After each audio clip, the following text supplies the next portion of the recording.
52 year की lady हैं। सी is a house wife. और उनको भी कुछ दिनों से क्या हो रहा है कि इस नॉर्मली क्या है कि ज्यादातर हाउस वाइफ का ये रहता है कि वो घर के कामों में बड़े इंटरेस्ट लेती हैं। तो सी लाइक कुकिंग, और क्या कहते हैं, बच्चों के लिए खाना बनाना, ये सब चीजें, एक्टिविटीज, घर की एक्टिविटीज में हर समय बिजी रहती हैं।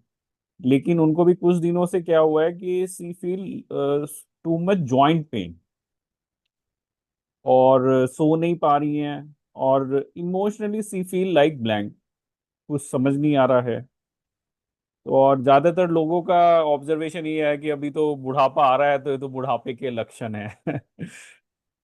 तो इसमें ये जो दो चार चीजें ये बता रही हैं, क्या इसका भी रिलेशन कहीं पे मेनोपॉज की तरफ इशारा कर रहा है? जी बिल्कुल। ये जो है, ये सिम्टम्स जो है, ये मीनोपॉज में इस तरह के सिम्टम्स हमें मिलते हैं। जो मूड स्विंग्स होते हैं, कभी बहुत खुश होना और कभी अचानक से बहुत रोना, या फिर जो एक हैप्पीनेस की जो फीलिंग है, वो कभी आप ये कम होती जाती है। मतलब आपके अंदर जो लाइफ को लेके जो स्पार्क है, वो धीरे धीरे कम होता जाता है। आप अपने आप को थका हुआ महसूस करते हैं हमेशा।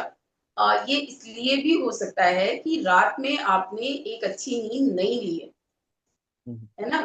उसकी वजह से भी ये हो सकता है। और नींद अच्छी ना आने की वजह भी हार्मोन्स के लेवल्स हो सकते हैं, है हम्म। ना?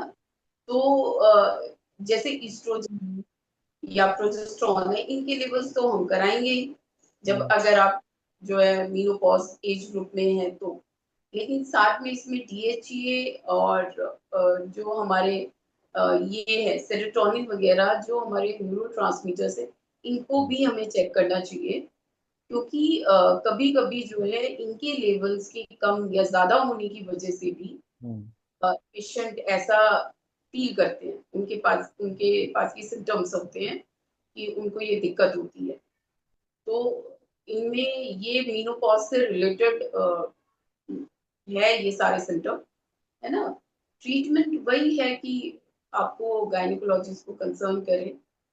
सेकेंडरी है कि आप अपनी डाइटरी हैबिट्स ठीक करें, है ना? हम्म। और इनके उसमें जो इनके केस में जो मेनली इनको करना चाहिए, थोड़ा सा इनको मेडिटेशन और योगा की तरफ भी डेविएट होना चाहिए।